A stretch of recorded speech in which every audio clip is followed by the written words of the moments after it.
काशी जाओ मथुरा जाओ, काशी जाओ मथुरा जाओ, या जइयो हरिद्वार। मात पिता को छोड़ के भैया सब तीर्थ बेकार करो, माँ बाप की सेवा खुशी रहे सारे देवा। करो रे माँ बाप की सेवा खुशी रहे सारे देवा। करो माँ बाप की सेवा खुशी रहे सारे देवा।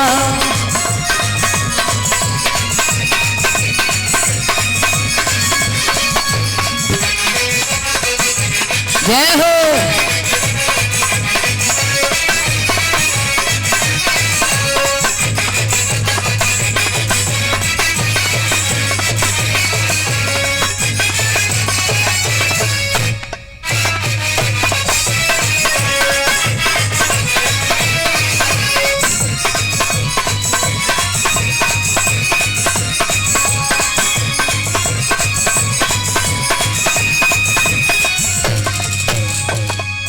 काश